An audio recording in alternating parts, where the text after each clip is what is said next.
Bien-aimés, nous fêtons aujourd'hui quelque chose que le Christ exprime par une parabole. Quand il fait une parabole, pourquoi fait-il des paraboles au lieu de ne pas dire directement ce qu'il a à dire? Parce que la parabole est un moyen pour lui de réserver l'écoute à ceux qui sont dans la foi et qui savent écouter vraiment la parole de Dieu, qui ne la remplacent pas par quelque chose. Et donc, nous sommes invités aujourd'hui à voir cette parabole, ce qu'il y a derrière cette parabole, c'est-à-dire ce qui est véritablement le message pour nous baptisés en Jésus-Christ et maintenus et soutenus par les liturgies et tout ce que nous donne l'Église. Donc, c'est pour cela que vous avez entendu dans les chants en question, que nous avons entendu tout à l'heure, vous avez entendu dire qu'il y avait une grande joie qui nous attendait, c'est-à-dire que la fin des temps n'est pas seulement catastrophique, comme on l'annonce souvent, mais elle est aussi le fait d'une conversion de toutes les nations qui ignorent le Christ et qui ignorent l'Église et qui, quand le temps sera venu, eh bien, seront devenus capables de laisser toutes leurs ténèbres et d'aller vers le Christ. C'est ce qu'on dit, de se baptiser, en fait. Mais pas tel que nous le concevons, nous, chrétiens, mais d'une façon mystérieuse. Donc une façon mystérieuse qui fait que toutes les nations, eh bien, reconnaîtront Dieu comme unique créateur et se tourneront vers lui. De sorte qu'on peut se demander si il est vrai que avant le retour glorieux du Christ, il y aura la victoire de l'homme impie, c'est-à-dire de l'homme qui veut se passer de Dieu, eh bien, en même temps, il y aura, en même temps ou un peu après, je ne sais pas, le temps là, nous échappe, hein, eh bien, en même temps ou un peu après, il y aura conversion des nations à ce qu'elles ignoraient jusque-là. Alors, après l'épreuve, il y aura d'abord une grande joie de voir que toute la race humaine, de bonne volonté, parce qu'il y en a qui vont refuser, eh bien, se tournera vers le Dieu de vérité. Et ça, c'est intéressant. Et ensuite, ce que nous dit l'Épître est intéressant aussi parce que il nous est dit que la loi a été inscrite sur les tables de la loi, mais maintenant, il va se faire que la loi va être inscrite dans le cœur des fidèles, dans le cœur des baptisés qui n'auront pas oublié leur baptême et qui seront ouverts à la parole de Dieu sans autre besoin que l'écoute dont parle le Christ dans l'Évangile et la lecture aussi de ce qui nous est donné. Et il nous dit, beaucoup se sont réjouis avant vous de ce que vous entendez et de ce que vous voyez. Alors, que voyons-nous, nous, dans nos liturgies? On nous le dit à chaque liturgie, la vraie lumière. C'est-à-dire la lumière, pas la lumière qui passe, lumière qui est un reflet, si vous voulez, mais la lumière incréée. Donc, nous avons vu la vraie lumière, nous avons vu la lumière incréée, c'est ce que désiraient voir tous les prophètes et tous ceux qui ont annoncé la bonne nouvelle. Et entendu, nous entendons maintenant, nous avons entendu jusqu'à maintenant, et dans toute la liturgie qui va suivre, nous entendons la parole de Dieu. Et nous sommes capables de l'entendre parce que Dieu, nous dit l'apôtre, Dieu nous en a donné le pouvoir. Ce n'est pas un pouvoir qui vient de nous, de notre supériorité. Ce n'est pas parce que nous sommes supérieurs aux autres, mais c'est parce que il lui a plu de nous donner cette écoute de la parole de Dieu et de concevoir sans doute possible que c'est vraiment de cela qu'il s'agit, que ce n'est pas une invention par-ci par-là. Nous sommes donc, nous, bien placés là pour entendre la parabole directement, c'est-à-dire le sens qu'elle est obligée de cacher à ceux qui en feraient peut-être mauvais usage, je ne sais pas, et puis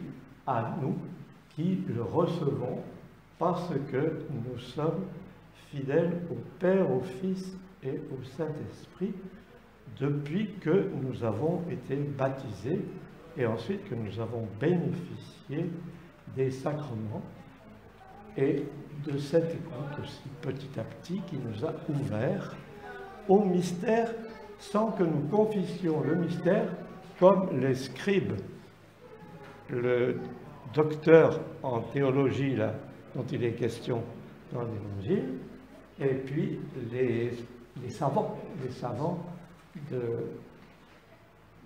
la synagogue. Eh bien, ceux-là, le fait qu'ils soient là, ils passent, ils voient un blessé mourant sur la route, ils sont indifférents. Ils sont indifférents. Ils sont indifférents, donc, ceux qui savent de la révélation ne leur a servi à rien. Pourquoi ça ne leur a servi à rien? Eh bien parce que il fallait, pour que ça serve à l'homme, ça l'éclaire, et que ça lui donne le sens même de ce qui est créé, le sens de toute vie, et il fallait que Dieu, le Verbe de Dieu, se fasse homme, et puis en subisse les conséquences, c'est-à-dire aille jusqu'à donner sa vie pour que nous vivions. C'est-à-dire il a vaincu la mort par sa mort. Donc le vrai bon samaritain,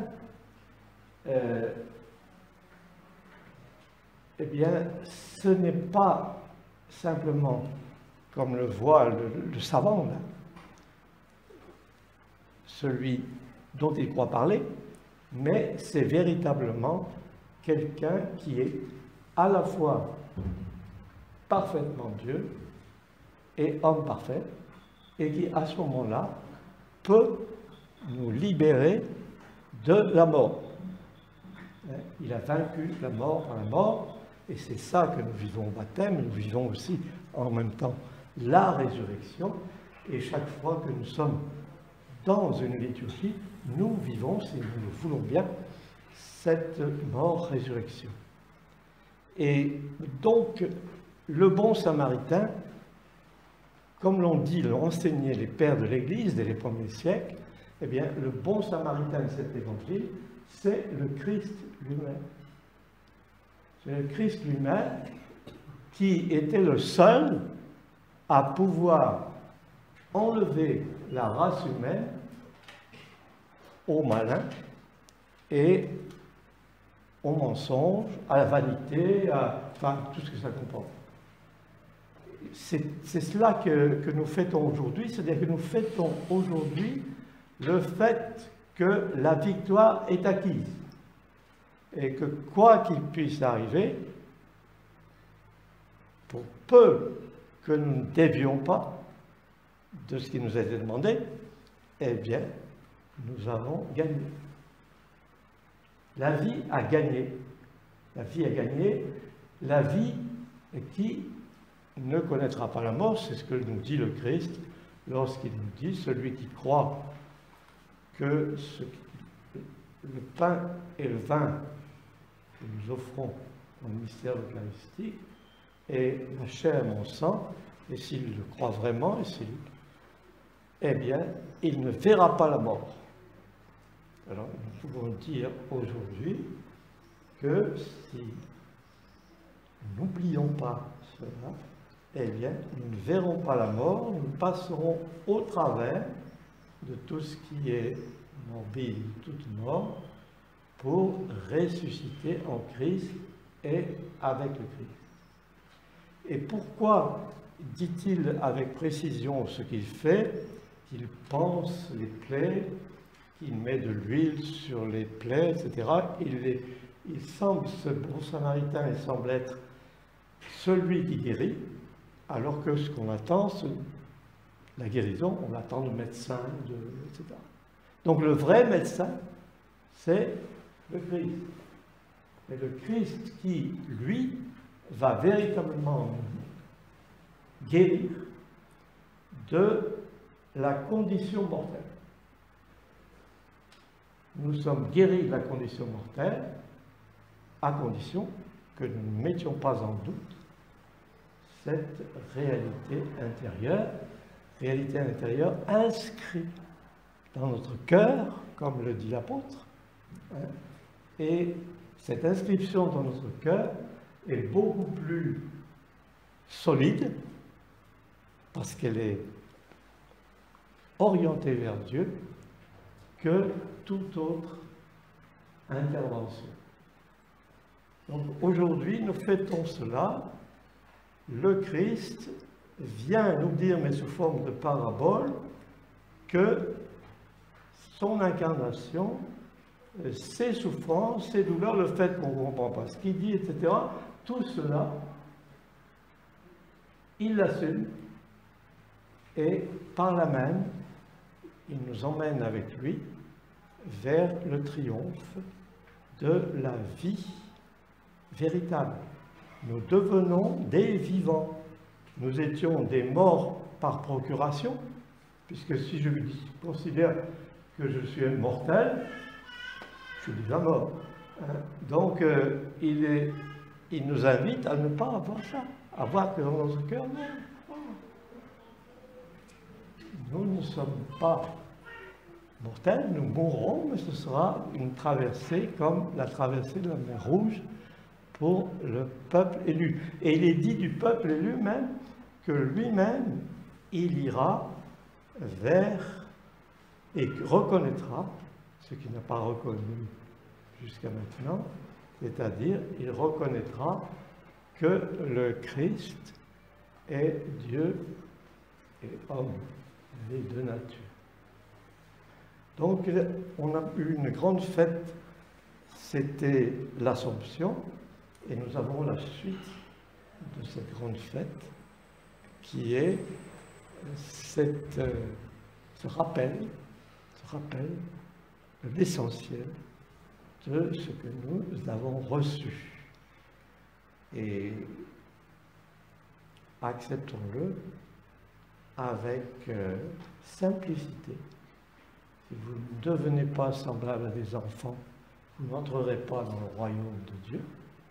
Ayons la simplicité d'un enfant pour accueillir tout ce qu'on lui donne en tant qu'enfant.